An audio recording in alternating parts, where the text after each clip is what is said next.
All right, tell me about Frank and Evelyn.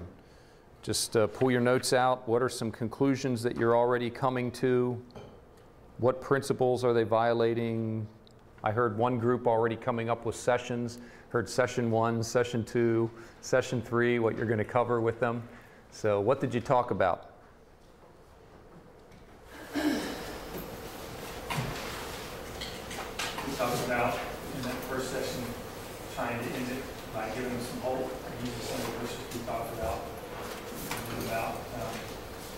Getting into some kind of structure in the second session format of letting them have something visual and trying to put some ideas in their head about where we were trying to go, challenging them with questions about what they would want to see at the end of the whole matter, and the conclusion, what should it look like when we get through. So try to get focused on what they were focusing on, kind of where we were at the first couple, what we think sessions would be. Good. I like showing people that diagram, the triangle diagram, so that they know as a counselor, I have a plan. You know, I know what I'm doing, and I know where I'm going. I have an agenda, and if everybody cooperates, your marriage can change. Give them hope. Things can be different. You don't have to stay stuck. If you're willing to live in obedience, here's the plan we're going to follow, and give them a pep talk. Things can be different. Good. What else?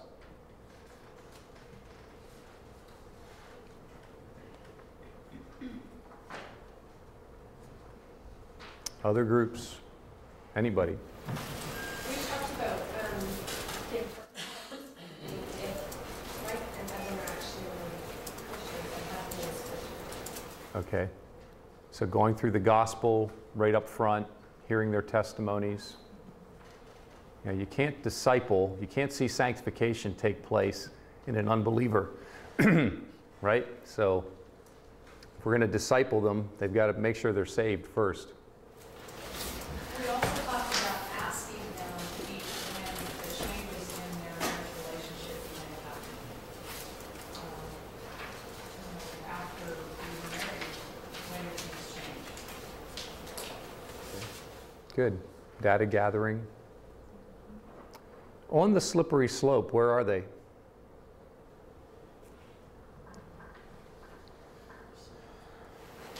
Both sides. What do you see going on? Evelyn's on at the end is on the far left side. She's taking off. I'm leaving you. There's plenty of assault and probably, I don't know if there's really hatred, maybe even just don't even care anymore. She doesn't. Yeah, and so I think you're interesting to hear the word hatred there, because I think you're picking up, maybe sensing something. There was hate in her heart. Yeah. I'm tired of this man. I don't want to live with him anymore. Right. It's not coming out that, but I would assume that there's probably a lot of bitterness, resentment, and hatred, which probably turned to hatred. Denial, the husband, he's thinking if she would just sleep with me and everything would be fine and blah, blah, blah, blah. It's just this, I'm not doing anything really that wrong. So I think there's a lot of denial on his end. Joel, where did her hatred come from? I'm kind of wondering, did her hatred stem from her own inadequate relationship with God? Obviously, I guess that would be the core issue. Or was it something that he did that kind of sparked a bitter spirit within her that evolved into hatred? I don't know. I'm just wondering in the scenario, in other words, in some ways, was he the cause of her hatred? I'd say it was all the above for her. She had, remember her neediness thing? I need him, whatever. I need him to touch me. I need him to... she had expectations for marriage and what love relationships are supposed to be. You know, kind of like the eHarmony thing. Find your soulmate and you'll live happily ever after, and, you know, go skipping through life and never have a problem. that's kind of like where she is. Here's where it's supposed to be, but he keeps coming in down here. And even all these books I've read, they say it's supposed to be like this, but we're down here. And so expectations. And so that fed just her unrealistic expectations. He could never live up to everything that she was wanting in a marriage. And under the excuse of, I need it. God made me this way. I need it. I have to have it. For the methodology, part of what we talked about was retooling the theology. If we can establish a gospel pattern that they're genuine believers, then we might point into some reading of Ephesians 1 through 3, repetitious reading, going back to trying to help them understand what they got from Christ, what God has done for them, and retooling their entire worldview, if you will. And I think there would be several sessions that you didn't have several sessions because you got a pretty long time with it. There would be several sessions that we might take just to help them understand again God's perspective on what's going on. Yep. That's good. They, me living in it and you reading the case study, it's hard to pick up all these nuances. But remember again, these are Bible-saturated people.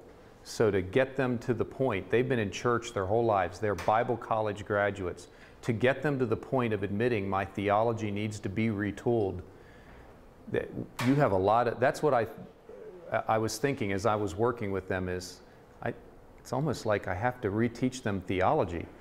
Their worldview, their theology about God is wrong, and trying to tear all that down so that we can rebuild good theology, but getting them to admit, I need a new theology. That was the difficult thing. Me seeing it and getting them to admit it are two different things. Yes? I'm just trying to remember when we talked about functional theology and formal theology in 301. We have I don't remember a word picture or anything, but some way that we can communicate that to people so that they understand. I hear what you're saying to me, but your life is totally something else. The way I do that is the illustration I typically use with people, and did you hear the question over there, what we're talking about, formal theology and functional theology, and how do you get people to see that they're being inconsistent with what they say they believe? And the illustration that I use is, do you believe God is over everything? He's the creator. And this type of person, they would say, yes, I believe God is in control, etc., etc. Then I would say, well, then why do you lie awake at night worrying?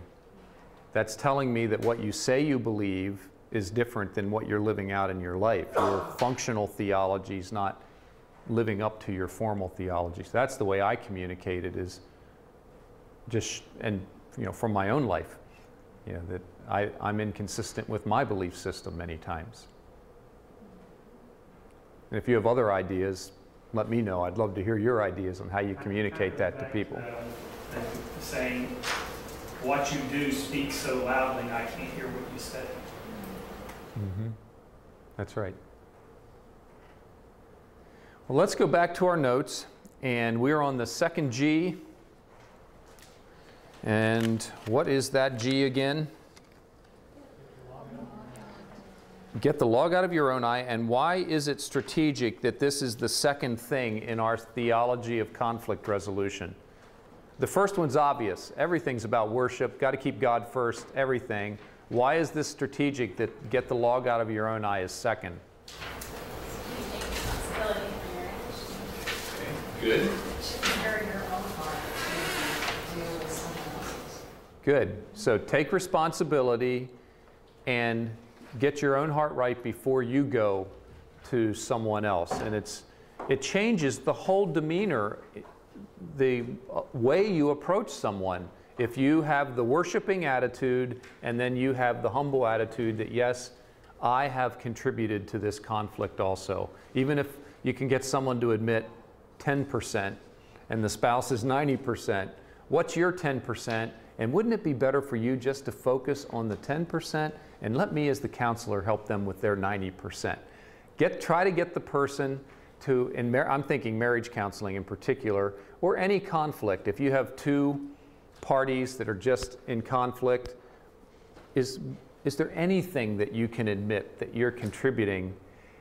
You focus on that and let me help them with their other area. And you be praying that the Lord would help them in those areas instead of you trying to force them to change, which is what happens in marriage many times. The one spouse or a spouse has put pressure on each other. They punish each other, by withdrawing or by being mean-spirited to try to put pressure on the other person to change. So glorify God. We talked about stewardship.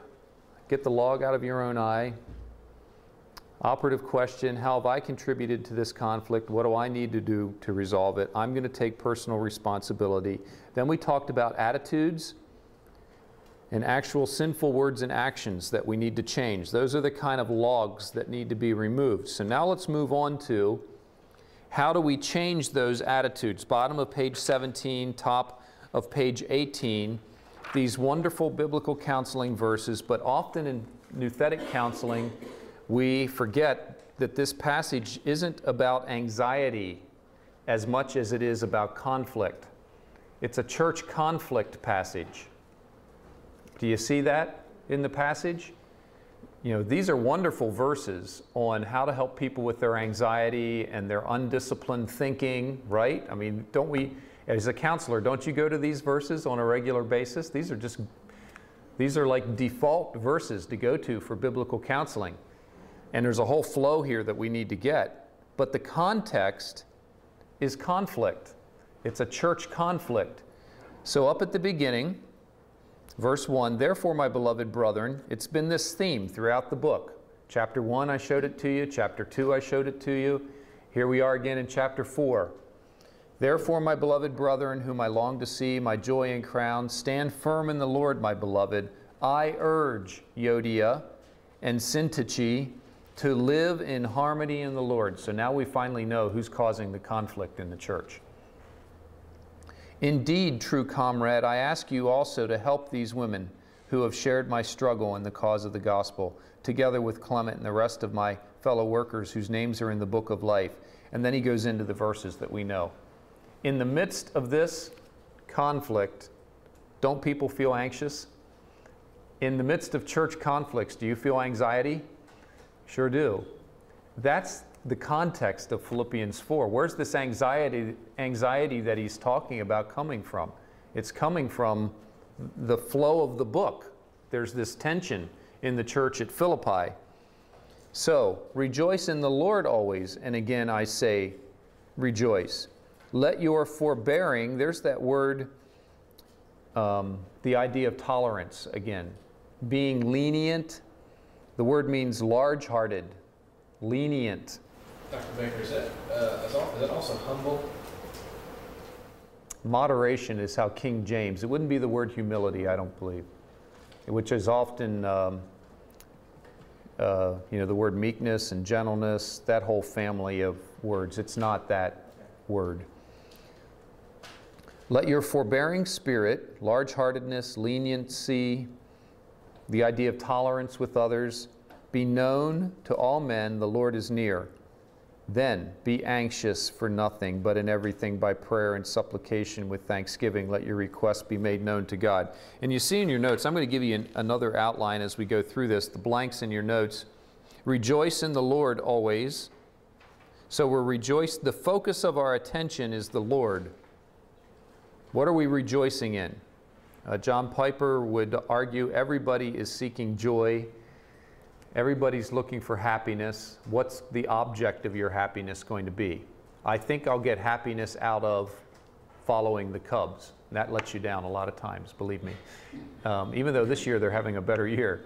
Or I'm going to get my happiness in, Paul's saying the object of your happiness needs to be the Lord. Everybody's seeking happiness.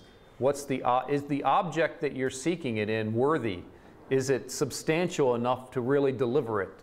You can use the same concept for hope. Hope is only as good as the object. What are you putting your hope in? I put my hope in my retirement account, and then the stock market crashes. Hope is only as good as the object that you're, as the object itself. Well, look at the object here for our joy. It's the Lord. He's worthy to be the focus of our joy. Rejoice in the Lord always. Again, I will say rejoice. Let your forbearing spirit be known to all men. The Lord is near. Be anxious for nothing. So the second one is let your gentleness be evident. Yielding, gentle, kind. And then replace anxiety with prayer. This is a real simple outline, and I'm going to go through it and just give you another outline, which I'm sure you have your own if some of you are really experienced biblical counselors and may have your own outline for Philippians 4. Be anxious for nothing. One way I like to think about this is turn your worries into prayers. Be anxious for nothing, but in everything by prayer and supplication with thanksgiving, let your requests be made known to God. Teaching people every time you're starting to feel worry and anxiety creeping in, that's time to pray.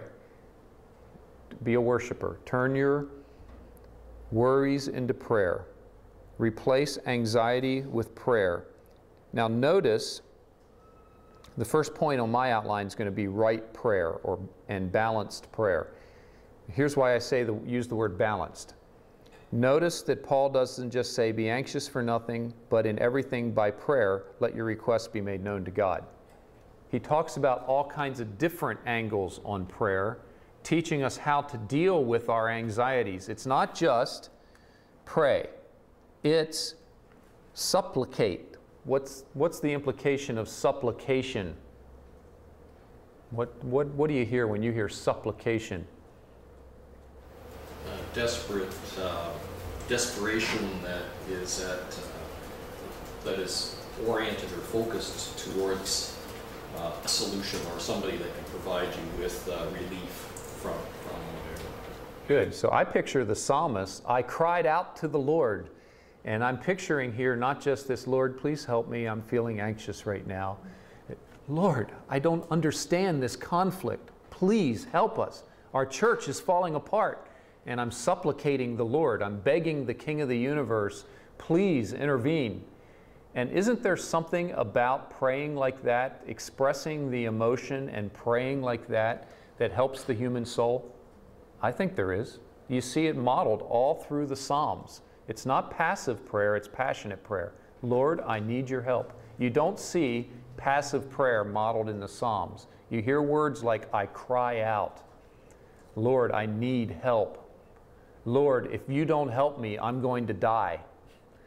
David, that's a typical David type prayer, isn't it? Lord, my enemies are surrounding me, and if you don't help me, I'm going to die. I need your help. He's crying out to the Lord. So there's balanced prayer. It's not just, Lord, please help me. Lord, help me. Be anxious for nothing, but in everything by prayer, general word for prayer. Now he goes into specific angles. Supplication. And when you're anxious, it's a typical human response to just focus on your needs and forget about who God is.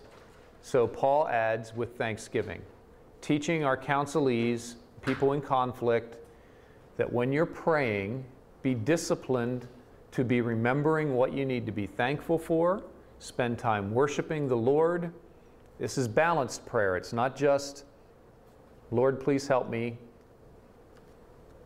It's begging the Lord, and here are the things, Lord, I need to be worshiping you for. Here's what I need to be thankful for. There's a great little booklet from CCEF, the little counseling booklets from CCEF called Thanksgiving Even When It Hurts by Susan Lutz. And she talks about the strategic importance of being a thankful person.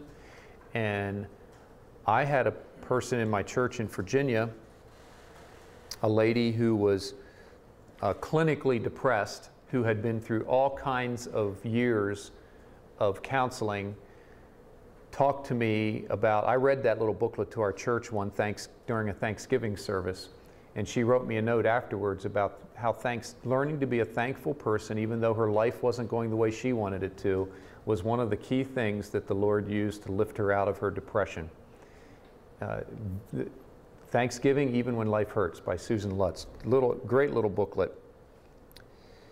Be anxious for nothing, but in everything by prayer, supplication, there's intensity. You're a worshiper with thanksgiving, thanking the Lord, disciplining your mind even though you're anxious to be thankful, helping your depressed person who feels like there's no reason to live to try to remember, well, what are the blessings in your life? And you may have to take the time to pray through them right there with them. Don't just give them the homework and say, I want you to list 5 things for me this week that you're thankful for. A depressed person doesn't have much motivation. You may have to come up with the list with them and pray through it with them. Let your requests be made known to God. So write prayer. Replace your anxiety with prayer. And then see things as they really are. I call this right thinking. See things as they really are. Focus on the truth. Isn't that hard for an anxious person that's in conflict? Focus on the truth. Disciplined thinking.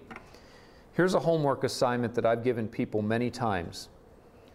Whatever is true, whatever is honorable, whatever is right, whatever is pure. In biblical counseling, we call it a think list. I want you to take each one of those words for homework this week, and I want you to list 2 things for me that are true, 2 things that are honorable, 2 things that are right, 2 things that are pure, 2 things that are lovely, etc.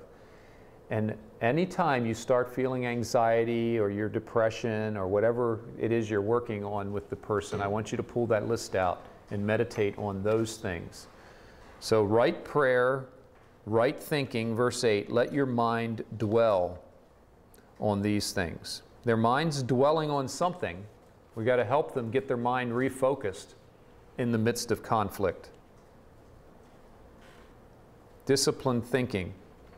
So right balanced prayer, right thinking, and let me just make the statement again that the Bible is not like a magical incantation. And if I quote it enough to myself, my soul's going to calm down. You also have a will. People are made up of mind, will, and emotions. And it's not just reciting the Bible enough in your mind that somehow your soul finally believes it. It's in your will, by an act of your will, you choose to believe it. That's that Jerry Bridges definition of trust. So the person, don't be surprised if you give the person an assignment and they're not sleeping and you're trying to help them sleep better at night.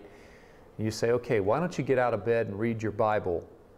And they come back to you the next week and say, it didn't work. I felt just as anxious. What you need to suspect is that their will's not operating. They're not choosing to believe what they're reading. It's an act of the will. It's not just a magical incantation like a mantra, and I chant it enough. If I chant Philippians 4 enough to myself, maybe my soul will calm down. Or if I chant the 23rd Psalm to myself enough, it'll calm down. The will has to believe it. So right prayer, right thinking, and then right action. Practice what you've learned. And pretty interesting parallel between head, heart, and hands. The whole person's involved here. There's thinking, there's the inner person with prayer and turning to the Lord, and then there's hands, there's action. Do. Put it into practice. Verse 9, the things you've learned and received and heard and seen in me, practice these things, and the God of peace will be with you. So, someone who comes to you in conflict, marriage conflict, etc., and you're working with them on this, and they want this peace that verse 6 talks about. And they say, I prayed, and I didn't get the peace, as verse 7 says, and the peace of God which surpasses all comprehension. Well, notice that verse 9 also talks about peace, and the God of peace will be with you. It's a whole package deal. It's practicing the whole thing, all 3 things, not just I prayed and told God how bad my problems were. Well, did you spend time in worship and thanksgiving? Did you spend time in supplication? Did you spend time disciplining your thinking? Did you spend time putting into action what you say you believe? It's doing all those things. It's a package deal that leads to the peace of God, not just one. It's the whole thing. So that's how, just one of many places where we can go in Scripture as we talk about, the last point again was, changing negative critical attitudes. How do we change attitudes? It's by practicing Scripture like Philippians 4:2-9. Getting the log out of our own eyes also involves counting the cost. The reason you have a big space in your notes is for me to give you some key questions to ask here. Count the cost. Matthew 5 says, "Settle matters quickly with your adversary who is taking you to court, or he may hand you over to the judge and you may be thrown into prison." Is this really worth fighting over? Key question in getting the log out of your own eye. Is this really worth fighting over? What's this going to cost? What that means is not just financially, but what are some other costs to people in conflict? Let's think through this a little bit together. What are some other costs to people in conflict? Broken relationship. Yep. Emotional costs, lots of hurt to the emotion, brokenheartedness. There's financial cost. Is this really worth taking it to court? What's this going to cost? What's this going to cost? Is winning so important that I'm willing to put up with the emotions, physically, etc.? When we had our family reunion last week, my brother-in-law and sister-in-law were telling me about a lawsuit that they just settled just 2 months ago with someone in their church because their daughter was playing with this other person's child and they were throwing rocks up in the air, and a rock came down and hit the other child and broke off a tooth. And the parents, obviously felt, my brother-in-law and sister-in-law obviously felt really, really bad. But guess what the other parents did? They sued them for $25,000. $25,000 for emotional hurt, cosmetic damage, all kinds of things. And my brother-in-law went through the process with the church. How do we, 1 Corinthians 6, we're violating 1 Corinthians 6 if this goes to court, and tried to get the church involved, and the other person wouldn't listen. Well, finally, the insurance company settled it out of court after, I forget how long it's been. It's maybe 2 years or a year and a half, something like that. It finally got settled 2 months ago for $10,000 for a broken tooth. The insurance company finally settled, and my brother-in-law, out of the goodness of his heart, paid the other guy's lawyer fees just because he wanted to go the extra mile to try to be reconciled, which I think was really a great step, showed his heart, behind the whole thing. $12,000 for a broken tooth. That's the point here. Is this really worth fighting over? What's this going to cost? What's this going to do to the church if I keep making this a big deal? What's this going to do to the family if I make this a big deal? Are you really clear biblically that your position is right? Those are the kind of questions that as a counselor, a mediator, I'm going to be asking people when they're talking lawsuit and I'm going to divorce them. I'm tired of this. I'm going to try to be lovingly provoking their thinking with these kind of questions. What's this going to do to your family? What's this going to do to the church? What does this do to the cause of Christ? Count the cost. Get the log out of your own eye first.